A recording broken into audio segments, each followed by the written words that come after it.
जय हिंद साथियों, आप सभी का स्वागत है आपके अपने यूट्यूब चैनल पे। और आज हम लोग पढ़ेंगे एनटीपीसी और ग्रुप डी के लिए है। और इसमें करीब-करीब 70 क्वेश्चन मान के चलिए कि होगा। यह सब भूगोल से भी है और इसमें फिजिक्स में बहुत ज़्यादा क्वेश्चन है, ठीक? तो चलते हैं क्वेश्चन पे और देखते हैं। आप लोग को वीडियो अच्छा लगे तो लाइक से सब्सक्राइब करिएगा। आपसे यही निवेदन है कि सब्सक्राइब करते रहिएगा और देखते रहिए। 2x में देखिए, ठीक है ना? लेकिन देखिए ज़रूर। ये दिया हुआ है, इसका पीडीएफ हम इसी वीडियो के लिंक में एक टेलीग्राम का लिंक होगा, उसमें हम लगा देंगे। आप वहां से डाउनलोड कर सकते हैं। ठीक, क्वेश्चन है, बृहत रूप में ब्रह्मांड का अध्ययन कहलाता है। जो ब्रह्मांड का अध्ययन कहलाता है उसको क्या कहते हैं? तो वह कहलाते हैं ब्रह्मांड विज्ञान।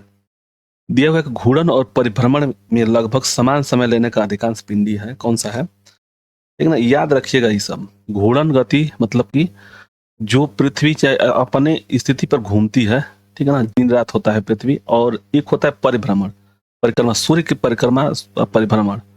याद रखिएगा दोनों में अंतर होता है। एक पृथ्वी जैसे अपने अक्ष पे भी घूमती है और सूर्य है उसके भी चारों तरफ घूमता है।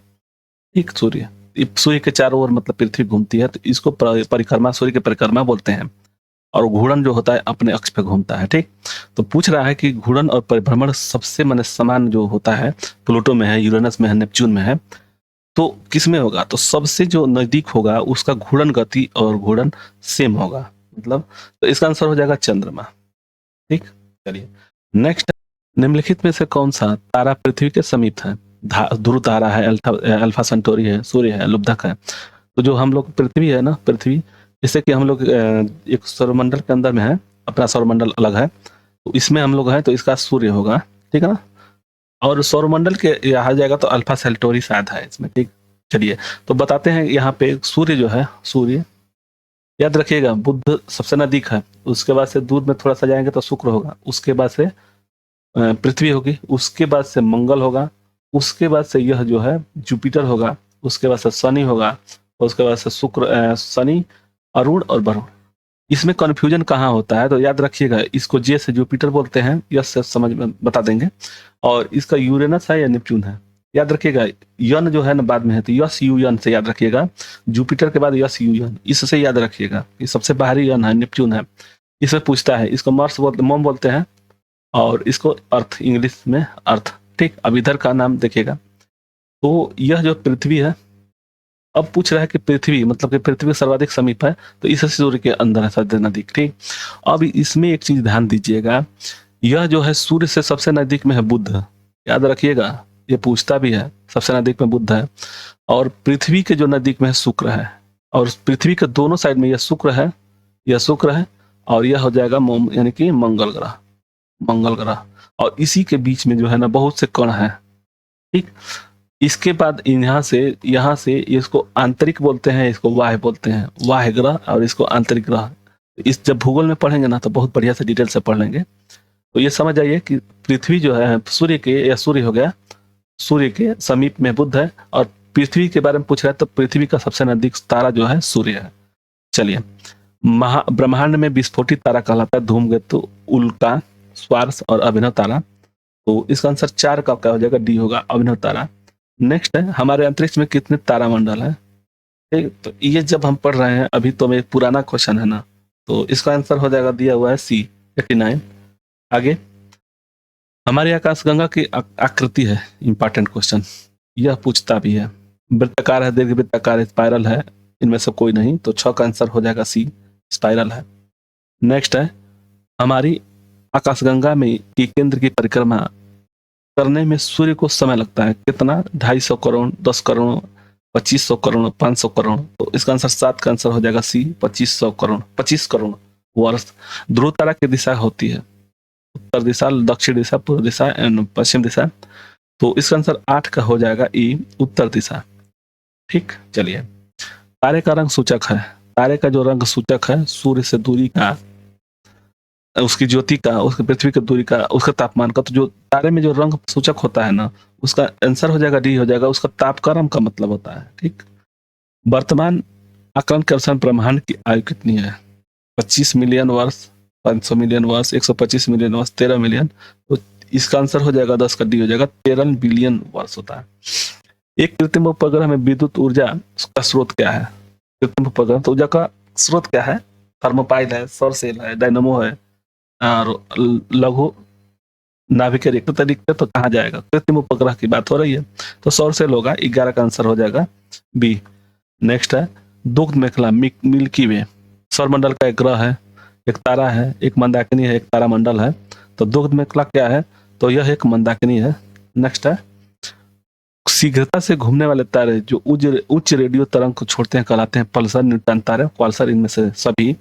तो 13 का आंसर हो जाएगा ए, पल्सर। नेक्स्ट शनि सूर्य के चारों ओर एक चक्कर लगाने में लेता है। शनि जो है सूर्य के चारों तरफ चक्कर लगाने में कितना समय लेता है? तो इसका आंसर हो जाएगा 14 का सी हो जाएगा।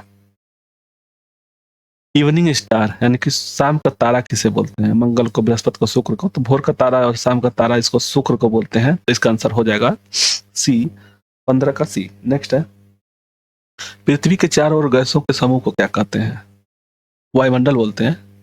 इसका आंसर सी होगा, 16 का सी। आगे यूरेनस के चारों ओर एक परिक्रमा में लेता समय कितना समय लेता है? यस यूएन हो, याद रखिएगा, यस यूएन। इसको पूछ रहा है अरुण को, वरुण को नहीं, अरुण को। तो इसका आंसर 17 का आंसर हो जाएगा ई, 84 वर्ष। सूर्य दक्षिणी उत्तरार्ध से उत्तरी गोलार्ध की ओर तारा कब दिखाई देता है? सूर्य दक्षिणी गोलार्ध से उत्तरी गोलार्ध की ओर कब दिखाई देता है? सूर्य दक्षिणी गोलार्ध से उत्तरी गोलार्ध की ओर कब दिखाई देता है? मार्च में, मार्च और जून में। यहाँ पे इसका आंसर क्या हो जाएगा? ये इसका आंसर हो जाएगा 18 का सी होगा, जून में, 21 जून को। याद रखिएगा, देखिए हम इसको बनाते रहे हैं। इसको याद करने के लिए एक गोला मान के चलिए। यहाँ पे ऊपर है 21 जून, ठीक है ना। यहाँ 21 मार्च महेंद्र सिंह धोनी, ये महेंद्र सिंह धोनी जून में है, याद रखिएगा। MSD महेंद्र सिंह धोनी 21 मार्च हो गया, 22 सितंबर हो गया, 23 सितंबर और 22 दिसंबर। ठीक, तो 21 जून को सबसे ज्यादा उत्तर में रहता है, उत्तरी गोलार्ध में। दक्षिणी गोलार्ध में 22 दिसंबर को। और इक्वेटर माने विषुवत रेखा पर कहाँ रहता है? कब? तो 21 मार्च को और 23 सितंबर को। याद रखिएगा, यह ऐसे ही रहता है। इसको याद करने के लिए जून मतलब कि जे झारखंड में कहाँ घर पड़ता है? देखिए MSD मतलब महेंद्र सिंह धोनी, और कहाँ है? तो झारखंड में। याद रखिएगा, झारखंड ऊपर है, झारखंड में है। तो जून, मार्च, सितंबर और दिसंबर। तो याद रखिएगा, इसका आंसर हो जाएगा डी। आगे उत्तरी गोलार्ध के सबसे बड़ा दिन कौन सा होता है? तो 21 जून होता है। अभी हम लोग पढ़े इसको। देखिए याद रखने के लिए 21 जून कई बार बना दे रहे हैं, याद हो जाएगा। यह विषुवत रेखा मान के चलिए, ठीक है ना, विषुवत रेखा पर। तो विषुवत रेखा पर कब पहुंचती है? तो यह 23 सितंबर हो गया, एस सितंबर, ठीक, सितंबर। और यह हो जाएगा कौन सा? यह हो जाएगा 21 मार्च, ठीक। और यहाँ पे मान कर चलिए यह हो जाएगा, मानना नहीं है, 22 दिसंबर होता है, ठीक। तो यह जो है उत्तरी गोलार्ध में, यहाँ पे जब आएगा तो यह उत्तरी गोलार्ध बोलेंगे, उत्तरी गोलार्ध। यहाँ पे आएगा तो यह हो जाएगा दक्षिणी गोलार्ध। और यह जो है विषुवत रेखा है, विषुवत रेखा, ठीक। तो विषुवत रेखा पर जब रहता है सूर्य तो 21 मार्च को और 23 सितंबर को। और कह रहा है कि उत्तरी गोलार्ध सबसे बड़ा दिन तो 21 जून होगा। अब देखिए जून को याद करने के लिए जैसे याद रखिएगा झारखंड, मार्च को महेंद्र, यस से महेंद्र सिंह, और डी से क्या हो जाएगा? दक्षिण, मतलब कि हाँ दक्षिण गोलार्ध में दिसंबर। तो महेंद्र सिंह धोनी, झारखंड। तो इसको ऐसे याद रखेंगे तो याद हो जाएगा। और इसका याद रखिएगा 21 जून को ऊपर रहता है, 22 दिसंबर को नीचे रहता है, और दोनों इक्वेटर पर 23 और 21 और 23 रहता है, ठीक। चलिए नेक्स्ट है सूर्य ग्रहण कब होता है? सूर्य ग्रहण कब होता है? सूर्य ग्रहण कब होता है? तो ये दिन में होगा, ये तो याद रखिएगा। अब एक रखिएगा, कह दिया है कि चतुर्थ चंद्रमा के दिन, अमावस्या के दिन, किसी भी दिन, पूर्णिमा के दिन। तो देखिए सूर्य ग्रहण याद रखिएगा, इसमें सूर्य ग्रहण कब होता है और चंद्र ग्रहण, ठीक। चंद्र ग्रहण, चंद्रमा, याद रखिएगा चंद्रमा ग्रहण कब होता है? तो याद रखिएगा, यह याद रखने के लिए यह अमावस्या के दिन आता है, अमावस्या के दिन, अमावस्या के दिन, ठीक।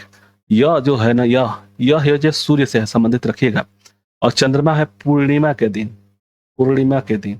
यह चंद्रमा और पूर्णिमा याद रखिएगा। यहाँ यह दोनों से याद अगर रिलेट कर चलेंगे तो याद हो जाएगा। दूसरी बात, सूर्य ग्रहण कब होगा? देखिए, पृथ्वी और सूर्य के बीच में, सूर्य के बीच में जब आएगा चंद्रमा, चंद्रमा तो यह हो जाएगा सूर्य ग्रहण। और यहीं पे पृथ्वी और सूर्य की बात, मतलब कि यह पृथ्वी और चंद्रमा के बीच में सूर्य आ जाएगा तो ये हो जाएगा चंद्र ग्रहण।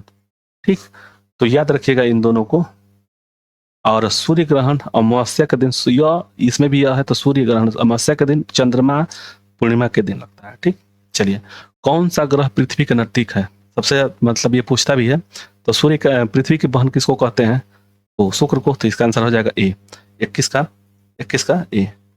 ठीक, चलिए, बुध ग्रह सूर्य चक्कर कितने समय में कर लेता है? जो बुध ग्रह है तो सबसे कम समय 88 दिन में पूरा कर लेगा। नजदीक है ना, जब जो नजदीक होगा वो जल्दी में पूरा कर लेगा। तो इसका आंसर हो जाएगा 22 का सी हो जाएगा, 88 दिन। आकाश में सबसे ज्यादा चमकदार तारा कौन सा है? चमकदार तारा कौन सा है? प्रेक्सिमा सेंटारी है, बर्नार्ड है, नेबुला है, सीरियस है। तो याद पूछता भी है। तो ये आकाश में सबसे ज्यादा चमकदार तारा कौन सा है? तो 23 का आंसर हो जाएगा डी, सीरियस। आगे, पृथ्वी की ध्रुवीय व्यास विषुवतीय व्यास से छोटा है, कितना छोटा है? तो इसका आंसर हो जाएगा 24 का आंसर हो जाएगा ए, 42 किलोमीटर। याद रखिए, यह भी बहुत ही पूछता है। मतलब कि जो विषुवतीय रेखा है, मतलब देखिए पृथ्वी है ना, यह जो हो गया, यह जो हो गया ध्रुवीय हो गया, यानी उत्तरी ध्रुव होता है, और विषुवतीय रेखा ऐसे होता है, विषुवतीय रेखा। तो यह पूछ रहा है कि इन दोनों में, यहाँ से और यहाँ की दूरी में, और यहाँ के और यहाँ की दूरी में कितना अंतर है? तो 42 किलोमीटर का अंतर है। नेक्स्ट, निम्नलिखित में से कौन सा चमकदार ग्रह है? नेपच्यून है, शुक्र है। तो इसका आंसर बी हो जाएगा। आगे रहा है 26 नंबर क्वेश्चन कि सबसे अधिक तेज कक्षीय ग्रह गति वाला ग्रह कौन सा है? तो इसका आंसर हो जाएगा बृहस्पति, 26 का बी। आगे, पृथ्वी की उपसौर स्थिति किस महीने में होती है? इसमें देखिए दो चीज होता है, उपसौर, उपसौर और एक अपसौर। इन दोनों को याद रखिएगा, उपसौर और अपसौर। तो क्या होता है कि सूर्य से पृथ्वी की जो दूरी होगी ना, उनको कितनी दूरी अधिक, और मान लीजिए पृथ्वी चली और आ गई नजदीक, तो इसमें क्या, इसको इन दोनों में अंतर क्या है? ये नजदीक होता है तो दूर होता है। तो उपसौर मतलब अधिक, अप माने अधिक, उप माने कम। ठीक, तो ये अपसौर हो गया। तो अपसौर मान लीजिए इसको बोलेंगे ज्यादा है जो, और इसको बोलेंगे उपसौर। ठीक, याद रखने के लिए बता देना हम। देखिएगा, उपराष्ट्रपति, राष्ट्रपति और उपराष्ट्रपति, तो सबसे छोटा उपराष्ट्रपति होता है ना, तो उसी तरह से याद रखिएगा। अपसौर, उप माने छोटा होता है, अप माने बड़ा होता है, बस इसी को याद रखिएगा। अब कह रहा है कि जून में या जनवरी में, सितंबर में, मार्च में, एक 4 जून को होता है, 4 जनवरी को होता है, एक जुलाई में होता है। ठीक, तो 27 का आंसर क्या हो जाएगा? 27 का आंसर भी होगा जनवरी में। तो यह उपसौर है, मतलब कम, उपसौर में जनवरी में, और जुलाई में जो होता है उसको अपसौर बोलते हैं। ठीक, चलिए, किस ग्रह पर सूर्य पृथ्वी पश्चिम से, किस ग्रह पर सूर्य पश्चिम से उगता है? किस ग्रह पर पश्चिम से उगता है? देखिए, अभी हम लोग पढ़े थे, बुध है, शुक्र है, थोड़ा सा बड़ा है, इससे थोड़ा सा बड़ा ये है, और ये बड़ा है, उसके बाद से जून है, और शनि हो गया, अरुण वरुण। याद रखिएगा, ये और ये दोनों, यह यस यू एन है, यस यू एन जुपिटर, ये अर्थ हो गया, ये मार्स हो गया। तो ये जो यह है ना, यह शुक्र है, शुक्र और यूरेनस यानी अरुण वरुण। अरुण जो है, अरुण, यह दोनों अपने जैसे पृथ्वी जैसे चलती है, मतलब यह जब पृथ्वी जैसे चलती है, अर्थ जैसे चलता है, तो सब ग्रह चलते हैं इन दोनों को छोड़ करके, शुक्र को और वरुण को छोड़ करके, यह दोनों विपरीत चलते हैं। तो इसका आंसर शुक्र हो जाएगा। ठीक, तो देखिए, हम लोगों के मतलब कि पृथ्वी जब चलती है पश्चिम से पूर्व की ओर, तो सूर्य पूर्व के दिखाई देता है, और शुक्र पे और अरुण पे पश्चिम पे दिखाई देता है। तो याद रखिएगा, 28 का आंसर हो जाएगा बी। आगे, अब अगर मान लीजिए इसके साथ एक और देता है, अगर अरुण भी दे देता है, याद रखिएगा अरुण, तो भी अरुण भी होगा। ठीक, चलिए, जब दिन और रात बराबर होते हैं तब विषुवत रेखा इक्विनॉक्स वर्ष 2 काल होते हैं। याद रखिए इसको। क्या क्या हम लोग पढ़े थे अभी? 21 मार्च और 23 सितंबर, 23 सितंबर का चौधरी चरण सिंह का जन्मदिवस है। तो इसका आंसर क्या हो जाएगा? ए। एक विषुवत रेखा पर अभी हम लोग पढ़े थे, ठीक है। इस पर विषुवत रेखा हो गया उत्तरी ध्रुव पर 21 जून को और 22 दिसंबर को दक्षिण पे, याद रखिए। चलिए आगे हम लोग देखेंगे सी ऑफ टेवली, शांति का सागर कहा जाता है किसे? पृथ्वी, सूर्य, बृहस्पति, चंद्रमा। तो यह शांति का सागर किसे कहा जाता है? तो इसका आंसर डी हो जाएगा, चंद्रमा। आंखों से दिखने वाला क्षुद्र ग्रह का नाम क्या है? आंखों से दिखने वाला क्षुद्र ग्रह का नाम क्या है? तो 31 का आंसर हो जाएगा बी, चारवेस्टा। नेक्स्ट है, दिया हुआ है 35 नंबर क्वेश्चन कि सौर मंडल में किस ग्रह का द्रव्यमान एवं घनत्व पृथ्वी के समान होता है? तो इसका आंसर मंगल है। मैंने क्वेश्चन दिया हुआ, ऑप्शन दिया हुआ है कि मंगल है, शुक्र है, बुध है, बृहस्पति है। तो शुक्र हो जाएगा, जिसको हम लोग बोलते हैं बहन, मतलब कि शुक्र को पृथ्वी का बहन बोलते हैं। तो इसका द्रव्यमान और घनत्व समान होता है। राशियों की कुल राशि कितनी है? राशियों की कुल राशि कितनी है? 12 होती है। जैसे मेष राशि, वृष राशि, तो 12 होती है। तो इसका आंसर 33 का आंसर हो जाएगा बी। आगे, दो ग्रह जिनके पास उपग्रह नहीं है, तो वही जो हम लोग बोले थे शुरू में, जो शुरू में होगा, ठीक है ना, वही नहीं है, बुध और शनि, बुध और शुक्र, इसका नहीं है बी, 34 का बी। ठीक, इसको याद रखिएगा। बुध हो गया, शुक्र हो गया, पृथ्वी हो गई, मंगल हो गया, जुपिटर हो गया, शनि हो गया, और अरुण हो गया, वरुण हो गया। याद रखिए सबसे ज्यादा यहाँ से, तो ये देखिए इन दोनों का ग्रह नहीं है, इन दोनों का ग्रह नहीं है, और इनका ग्रह नहीं, उपग्रह, मतलब इस ग्रह का उपग्रह नहीं है, इसका सबका है। तो इसका आंसर बी हो जाएगा। सौरमंडल का सर्वाधिक गर्म ग्रह है, सौरमंडल का सबसे सर्वाधिक गर्म ग्रह कौन सा होगा? तो 35 का हो जाएगा बी। नेक्स्ट है, कौन सा ग्रह सौरमंडल का सबसे दूर है? अभी हम लोग पढ़े थे, इसीलिए हम आपको बताए थे, SUN, जो नेपच्यून है ना, सबसे दूरी पर है। तो इसका आंसर हो जाएगा ए। तो देखिए ये जो हम लोग पढ़ रहे हैं ना, ये पढ़ रहे हैं, तो याद रखिएगा इसमें से बहुत ही क्वेश्चन, जहां जहां हम कंफ्यूजन वाला है वहां पे हम बता दे रहे हैं, यहाँ पे कंफ्यूजन होता है, तो इसीलिए हम बता दे रहे हैं। 37 है कि पूर्व से पश्चिम की ओर परिक्रमा करने वाला कौन सा ग्रह है? पूर्व से पश्चिम की ओर परिक्रमा करने वाला कौन सा ग्रह है? तो अभी हम बोले थे शुक्र और नेपच्यून, दोनों दिया, ए और बी। तो इसका आंसर कौन सा हो जाएगा? डी। इसमें शुक्र भी है, ये यूरेनस नहीं है, नेपच्यून नहीं है, ए और बी, हाँ ठीक है, ये दोनों है। अभी हम लोग पढ़े थे इससे पहले वाला क्वेश्चन में, तो इन दोनों का पूर्व से पश्चिम की ओर घूमते हैं, सूर्य और यूरेनस। जिसे इस साइड से, मतलब बुध के बाद से शुक्र है, और नेपच्यून से पहले यूरेनस है। ठीक, चलिए। प्रकाश की गति से जाने पर चंद्रमा का लगभग कितने समय पहुंच जा सकता है? चंद्रमा पर, तो इसका आंसर 1.3 सेकंड लगेगा। प्रकाश की गति चंद्रमा से लगभग कितने समय पहुंच जाता है? तो 38 का आंसर क्या हो जाएगा? ई, 1.3 सेकंड। आगे, प्लसर होता है एक, प्लसर क्या होता है? तो इसका आंसर ए हो जाएगा, ब्लैक होल होता है। एक नदी से चलता हुआ जहाज समुद्र में जाता है तब क्या होगा? तो जहाज थोड़ा सा ऊंचा हो जाएगा। जैसे अगर मान लीजिए जैसे नदी है, मान के चलिए इसमें एक नाव है, इसकी जो दूरी है ना, यहाँ पे जैसे इसे यहाँ पे घुसा हुआ है, तो जो समुद्र में जाएगा ना, तो ये हल्का थोड़ा सा ऊंचा हो जाएगा, थोड़ा सा ऊंचा हो जाएगा। ठीक, कारण क्या है? इसमें जो नमक पाया जाता है, इसी की वजह से घनत्व ज्यादा होता है समुद्र का, तो थोड़ा सा ऊपर हो जाएगा। तो इसका आंसर हो जाएगा बी, 40 का आंसर हो जाएगा बी। हवाई जहाज से यात्रा करते समय पेन में स्याही निकल जाता है, क्योंकि वायुमंडल का दाब जो होता है कम होता है वहां पे, वो कमी होने के कारण, तो वायुमंडल की वायुदाब में कमी होने के कारण। तो इसका आंसर ए हो जाएगा 41 का ए। बर्फ के दो टुकड़ों को आपस में दबाने पर उसके आपस में चिपक जाते हैं, क्योंकि गलनांक कम हो जाता है, घट जाता है। दाब बढ़ने पर बर्फ का गलनांक घट जाता है। तो इसका आंसर 42 का ए हो जाएगा। नेक्स्ट है, ऊंचाई की जगहों पर पानी 100 सेंटीग्रेड की तापमान पर उबलता है, क्योंकि ऊंचाई पर दाब कम हो जाएगा, तो क्वथनांक उसका कम हो जाएगा। ठीक है, दाब कम होने से उसके उबलने के बिंदु नीचे आ जाती है, गुरुत्वाकर्षण अधिक होता है, परंतु भारी हवा के कारण इनमें से कोई नहीं। तो इसका आंसर 43 का आंसर हो जाएगा ए।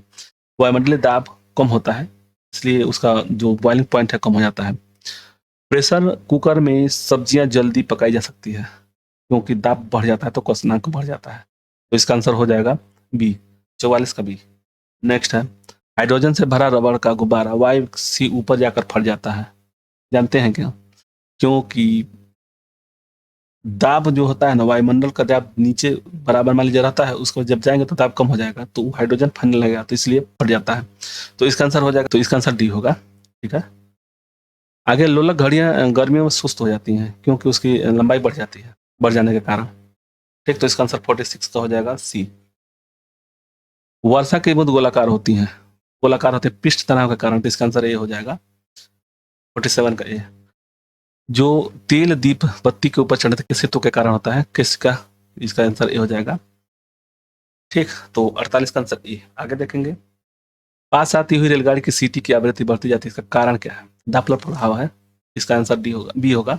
डापलर प्रभाव बोलते हैं जिसे कोई भी कहीं भी अगर मान लीजिए सीटी मान रहा है और उसके पास जाएंगे तो डापलर प्रभाव के कारण नजदीक हो जाएगा, तो नजदीक होता जाएगा तो ज्यादा सुनाई देगा, दूर होता जाएगा तो कम सुनाई देगा, वही चीज कह रहा है। तो इसका आंसर डापलर प्रभाव होता है, उसमें ध्यान रखिएगा। 49 का आंसर बी हो जाएगा आंसर। तेज हवा वाली रात्रि में ओस नहीं बनती है क्योंकि वाष्प जो प्रक्रिया है ना घटा देता है, वो वाष्पन की प्रक्रिया घटा देता है, वाष्पन की प्रक्रिया घटा देता है। नहीं, जब तेज चलेगा ना तो क्या होगा, उच्च तापमान ऊंचा रहता है, आकाश साफ नहीं होता है, तो इसका आंसर 50 का ए हो जाएगा। वाष्पीकरण की दर तेज हो जाती है, इसका आंसर हो जाएगा। भाप से हाथ अधिक जलता है अपेक्षाकृत उबलते हुए, तो क्वथनांक जो होता है ना गुप्त उसमें भाप का अधिक होता है, तो इसका आंसर ये हो जाएगा। 51 है, किस गुण धर्म के कारण पानी से भरे बर्तन में डुबाई गई छड़ी मुड़ी मुड़ी प्रतीत होती है? तो इसका अपवर्तन के कारण होता है। इसमें देखिएगा, ये तो होगा नहीं, न्यूटन के गति का नियम तो इसमें कोई लगेगा। परावर्तन अपवर्तन दोनों कब होता है, तो जो मृग मृचिका होता है ना, तो इन दोनों का प्रयोग होता है। तो ये अब देखिए, परावर्तन और अपवर्तन। अपवर्तन, परावर्तन को समझिएगा, परावर्तन होता है जिस आय से आपतन कोण और आपतन कोण आयाप्तित कोण ये दोनों सेम होता है, ठीक है ना। तो यह जो है परावर्तन, इसको बोलते हैं परावर्तन। ठीक, तो अपवर्तन क्या होता है, जब सघन बिंदु से सघन बिंदु से मैंने प्रकाश जो होता है ना विरल बिंदु से सघन बिंदु में जाता है तो अपने स्तर को छोड़ देता है और वह जो है लंब से दूर हट जाता है। जैसे मान लीजिए अगर पानी है, इसमें कोई छड़ डाल रहे हैं ऐसे, तो ये लंब है ना, इसमें जो छड़ डाले हैं ना वो अपने स्तंभ से थोड़ा सा दूर हट जाएगा, ठीक ना, थोड़ा सा प्रतीत ऊपर होगा, तो इसी के चलते ऊपर दिखाते। इसका आंसर हो जाएगा सी, 52 का हो जाएगा सी। आगे हम लोग देखेंगे 53, आकाश नीला प्रतीत होने का कारण क्या है?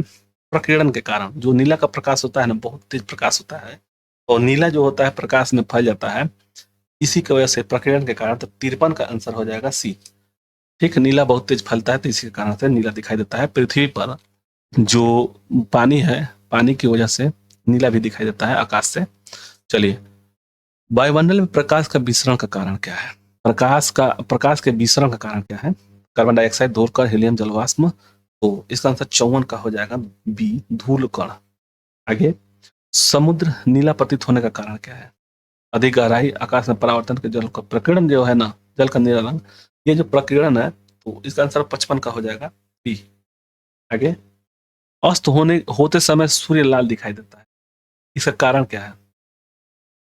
सूर्य जब लाल दिखाई देता है क्यों? परावर्तन के कारण, प्रकीर्णन के कारण, अपवर्तन के कारण और विवर्तन के कारण। तो लाल प्रकीर्णन के कारण दिखाई देता है। जो देखिएगा, लाल का जो प्रकीर्णन होता है, लाल का प्रकीर्णन प्रकीर्णन कम होता है, ठीक, तो इसी के चलते वो एक जगह रहता है। प्रकीर्णन सबसे ज्यादा होता है नीला का, तो निकल जाता है, बस लाल बचता है, तो इसी के चलते लाल दिखाई देता है प्रकीर्णन के कारण। तो इसका आंसर हो जाएगा 56 का हो जाएगा बी। नेक्स्ट, प्रतिध्वनि का कारण क्या है? प्रतिध्वनि अपवर्तन के कारण या परावर्तन के कारण, अवशोषण मतलब परावर्तन के कारण होता है। जैसे कोई दीवार है, उस पे से अगर प्रतिध्वनि जाएगी तो वापस आएगी, इसी को प्रतिध्वनि बोलते हैं। तो परावर्तन, परावर्तन जो होता है एक अपने ही बिंदु से, मतलब कि एक सरफेस एरिया हो है उससे टकरा कर वापस आती है, तो उसको बोलते हैं प्रतिध्वनि। तो 57 का आंसर ए हो जाएगा, ए। नेक्स्ट, स्टील की गोली पारे में तैरती है, कारण क्या है कि स्टील की गोली पारे में तैरने का कारण क्या है कि स्टील की गोली का जो घनत्व है वो पारे से कम होता है, यही पूछ रहा है, इसका आंसर होगा। तो देखिए, दिया हुआ कि पारे से कोई वस्तु डूब नहीं सकती है, पारे का घनत्व स्टील की घनत्व से अधिक होता है, तो इसका आंसर बी हो जाएगा, 58 का बी। नेक्स्ट है, गर्मियों में सफेद कपड़े पहने जाते हैं क्योंकि, देखिए गर्मियों में जो सफेद कपड़ा पहना जाता है वह होता है उष्मा का अवशोषक होता है या परावर्तक होता है या पसीना ज्यादा सोखता है। तो इसका कारण क्या है ना, जो काला होता है बहुत तेज गर्म होता है, तो इसी की वजह से तो इसका आंसर क्या हो जाएगा 59 का, कपड़े ऊष्मा के अच्छे परावर्तक होते हैं। ठीक, तो इसका आंसर बी हो जाएगा। नेक्स्ट है, दलदल में फंसे व्यक्ति को लेट जाने की सलाह दी जाती है क्योंकि क्षेत्रफल अधिक होने से दाब कम हो जाता है। तो इसका आंसर हो जाएगा 60 का आंसर ए हो जाएगा। ठीक, चलिए। चौराहों पर पानी के गुब्बारे फुहारे से गेंद नाचती हुई रहती है। चौराहों पर मतलब कि कोई सी चीज पर अगर रख दिया जाए तो गेंद अपने नाचती रह जाएगी, तो उसका कारण क्या है? उसका कारण यह है कि पानी का वेग जो है अधिक होने से दाब घट जाता है। इसका आंसर ए हो जाएगा। चमगादड़ अंधेरे में उड़ते हैं क्योंकि क्योंकि उनको रात में दिखाई देता है, दोनों सही है। चंद्रगादड़ का श्रव्य तरंगे उत्पन्न होता है, तो सर्ग में तो होता ही है, इसे के बिना सर्ग कोई सुन ही नहीं सकते हैं। तो इसका आंसर हो जाएगा ई और बी, मतलब कि ई, ए बी में से ए। ठीक है, तो आप लोगों को वीडियो अच्छा लगे तो लाइक से सब्सक्राइब करिएगा, और इसका पीडीएफ इसी वीडियो के लिंक में जाएंगे तो टेलीग्राम का एक लिंक है, उस पर जाएंगे तो मिल जाएगा। चलते हैं, धन्यवाद।